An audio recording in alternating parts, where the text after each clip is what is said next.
semuanya.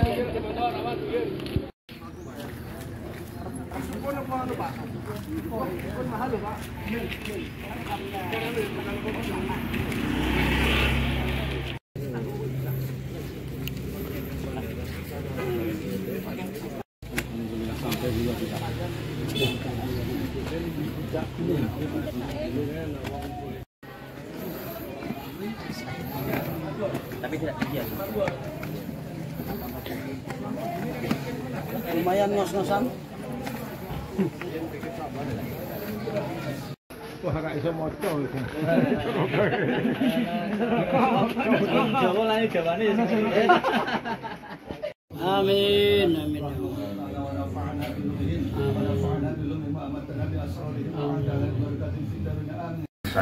Sayyidina wa habibina wa syafi'ina wa maulana Muhammad wa ala alihi wa sahbihi wa sallam ajma'in, amma ba'd.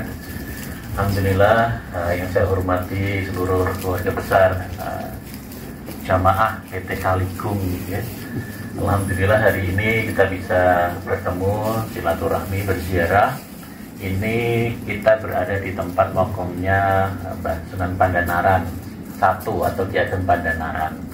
Tadi nyun sewu, kami juga ada sedikit membagikan souvenir. Kalau umpamanya kurang nanti bisa nambah lagi nanti lewat Mas Jamroni. Saya kira itu 1 bis itu, ternyata 2 bis ternyata.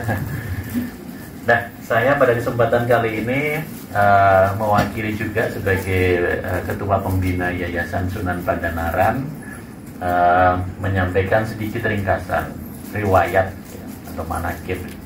Jadi ini saya ambil itu tidak hanya berdasarkan informasi dari orang tua saya, mbah saya, tapi berdasarkan buku juga dari catatan sejarah. Jadi di sini ada catatan sejarah diambil buku Belanda, namanya Semarang Alas Industrial Komersial and Kultur Sentrum pada tahun 1941. Jadi buku riwayat itu kan banyak, ada yang riwayat dari buku Arif Budiman tahun 1978, ada bukunya dari Prof. Sardanto, itu juga ada tahun 1988 itu. Kalau itu ternyata buku itu hampir sama isinya.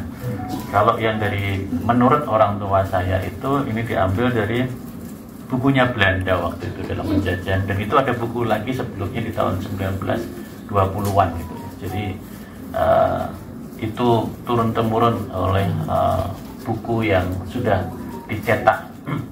Dan menurut buku itu dan catatan sejarah yang saya ketahui oleh leluhur itu ya, bahwasanya Ki Ageng Pandanaran atau Sunan Pandanaran ini termasuk keturunan Prabu Brawijaya kelima. Ya. Kalau Prabu Brawijaya kelima itu kan dimakamkan di belakang Masjid Demak ya, yang salah. Terus mempunyai keturunan dilanjutkan oleh Raden Patah atau Bintoro I, kemudian juga dilanjutkan oleh Pangeran Sabrang Lor atau Sultan Syah Ngalom Akbar atau Bintoro II. Terus kemudian dilanjutkan lagi namanya Mbah Pangeran Madyo Pandan atau Maulana Ibnu Abdul Salam itu salah satu putranya beliau. Yang kebetulan makamnya juga di sini, ini yang di sini nih, kanan saya ini. Nah kemudian beliau mempunyai putra yaitu Ki Ageng Pandanaran 1 ini atau Sunan Pandanaran yang dimakamkan di tengah-tengah kita ini, yang di tengah ini. Yang di sebelahnya itu adalah istrinya beliau, namanya Endang Sejanila atau Nyi Pandanaran 1. Nah, Pandanaran 1 ini mempunyai 6 putra, yaitu yang pertama adalah putra sulung beliau atau putra mahkota beliau, yaitu Pangeran Pandanaran II atau Sunan Tembayat yang ada di Klaten. Sunan Tembayat yang ada di Klaten. Karena beliau waktu itu dulu melanjutkan perjuangan ataupun titahnya dari orang tua beliau, yaitu Pangeran Madyo Pandan. Kalau yang di sana itu digelar namanya Sunan Tembayat atau di sana ada Bukit Jabal Kat dan lain-lain, itu di Tembayan di sana.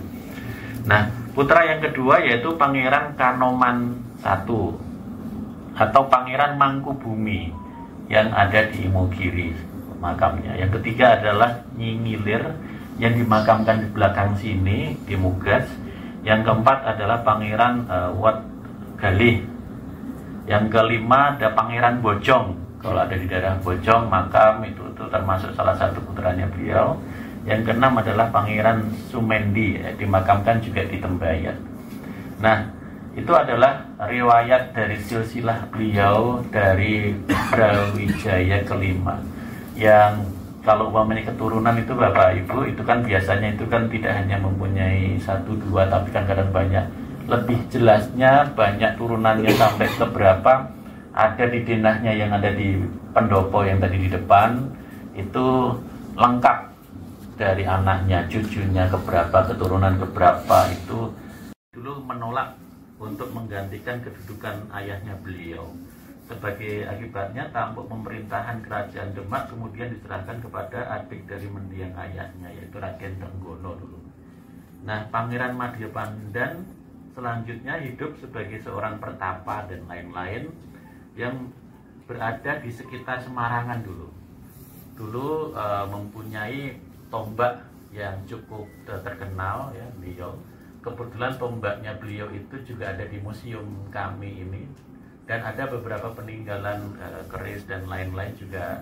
Kami ada museum juga untuk memang menyimpan. Dulu tombaknya beliau itu pernah bertapa lebih lamanya dulu.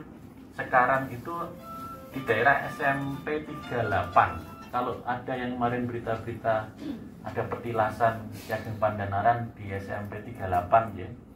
Itu memang benar dulu pernah bertapa cukup lama, menimba cukup lama di sana untuk semedi dan berguru dan lain-lain, sempat menancapkan tombaknya beliau di sana.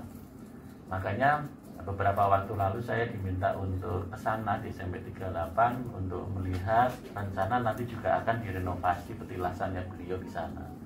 Nah, beliau juga dulu pernah tinggal di daerah Bubaan, yang sekarang ini kan sudah terkenal di sana.